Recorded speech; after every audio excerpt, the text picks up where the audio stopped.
नमस्कार, mistake insight channel पर आप सबका स्वागत करते हैं। जीवन में जब हम भगवत नामस्मरण में इतने लीन हो जाते हैं, अपने काम करते करते नामस्मरण का भी हमें कुछ याद नहीं रहता, अपने आप ही श्वासों की तरह नाम भी हम लेते रहते हैं, तब हमारे जीवन की आध्यात्मिक यात्रा शुरू हो जाती है। और वो आध्यात्मिक यात्रा क्या है, वो आध्यात्मिक यात्रा कैसे तैयार होती है, उसके पड़ाव क्या है, उसके बारे में आज हम बात करेंगे। जीवन की नित्य दिनचर्या में आप भगवान का नाम लेते रहते हैं और नाम लेते लेते काम करने की आपको आदत हो जाती है। वही आदत आपकी दिनचर्या भी बन जाती है, अर्थात आप इतने अधिक उसके साथ तन्मय हो जाते हैं कि नाम अपने आप आपके भीतर चलते रहता है और आपका काम भी होते रहता है। ऐसे में धीरे धीरे आपकी आध्यात्मिक यात्रा शुरू हो जाती है, आपको खुद को भी पता नहीं चलता। और ऐसी यात्रा करते समय धीरे धीरे आपको ऐसा महसूस होने लगता है, ऐसा अनुभव आने लगता है कि एक पवित्र ऊर्जा आपके आसपास कहीं घूम रही है, जो आपको प्रफुल्लित रखती है। एक सुगंध, ऐसी सुगंध जो आपको प्रफुल्लित रखती है, जो आपको आनंदित रखती है, और ऐसी सुगंध जो आपको दिखाई नहीं देती परंतु आप उसका अनुभव करते हैं। और काम करते करते आपको कभी थकान भी नहीं लगती, आनंद से आप सभी काम कर लेते हैं। जो एनर्जी आपको मिल रही है वो कहाँ से मिल रही है आपको पता नहीं चलता, परंतु कुछ है जो आपके समीप है, जो आपके आसपास है। आप देख नहीं पा रहे हैं, आप सुगंध को देख नहीं सकते, परंतु सुगंध आपके आसपास ही है, वो समीप है। उसी की समीपता की वजह से आपको ऊर्जा मिल रही है और वही समीपता आपको उत्साहित कर रही है। उस समीपता को कहते हैं एक दिव्य सामीप्य। समीप होते हुए भी दिखाई ना देना परंतु अनुभव होना, इसको कहते हैं सामीप्य। ऐसी समीपता जब और बढ़ने लगती है तब समझना कि आप मोक्ष की सीढ़ी के पहले पायदान पर पहुंच गए हैं। और यही आध्यात्मिक यात्रा और आगे आपकी बढ़ते जाती है। आपका नामस्मरण, भगवत चिंतन, वो सब आपका अपने आप आगे बढ़ते जाता है।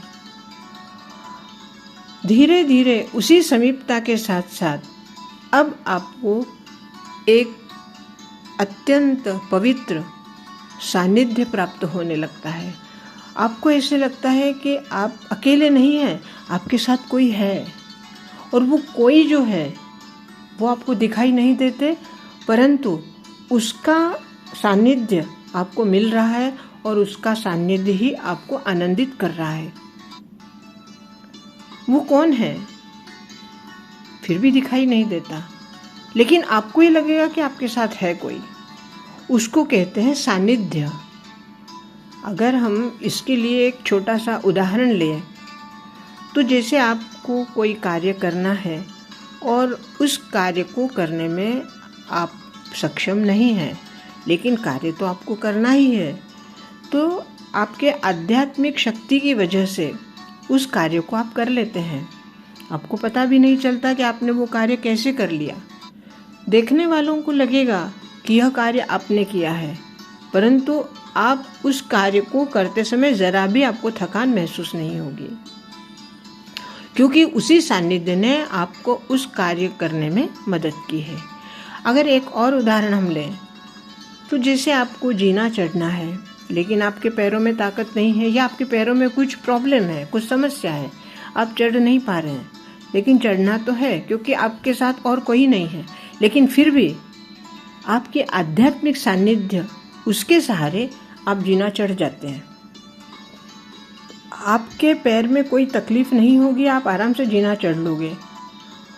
और सामने वाले अगर किसी ने देखा तो यही लगेगा कि आपने स्वयं जीना चढ़ा है, परंतु आपको ऐसा अनुभव होगा कि आपको किसी ने गोदी उठा लिया है और आपको जीना चढ़ा दिया है। बस यही सानिध्य की पहचान है।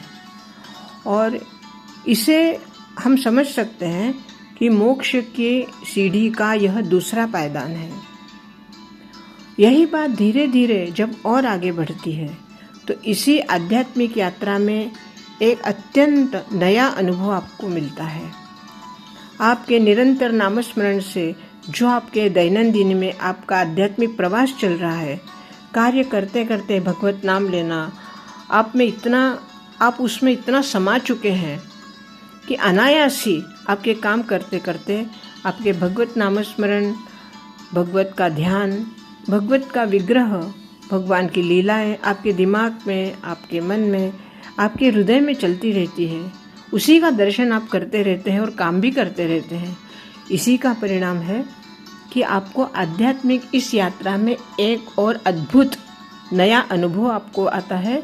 और वो अनुभव है जो एनर्जी अब तक आप आसपास समीप अनुभव कर रहे थे, जिस एनर्जी का आपने सानिध्य लिया था, वही एनर्जी अब आपके अंदर आपको अनुभव होती। अब वो बाहर नहीं है, अब वो आपके अंदर है, आपके भीतर है।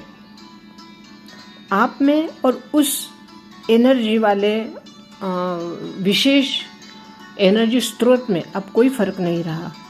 तब समझिए मोक्ष की सीढ़ी के तीसरे पायदान पर आप पहुंच गए हैं। इसी तरह आपके जीवन में धीरे धीरे जीवन जीने के बाद आपका पूर्ण जीवन जब आप जी लेते हैं तब आपके लिए मोक्ष का द्वार स्वतः ही खुल जाता है। अर्थात ये यात्रा इतनी आसान नहीं होती, परंतु एक बार आपको नाम रस का चस्का लग जाता है, मीठा मीठा आनंद आने लगता है, तब आपके लिए कोई कार्य कठिन नहीं रहता। आध्यात्मिक यात्रा तप वाली होते हुए भी अत्यंत सरल हो जाती है। फिर आपको उस तप का ताप नहीं लगता। नाम की शीतल छाया आपको हमेशा मिलती रहती है। और आज के लिए इतना ही। बहुत बहुत धन्यवाद। नमस्कार।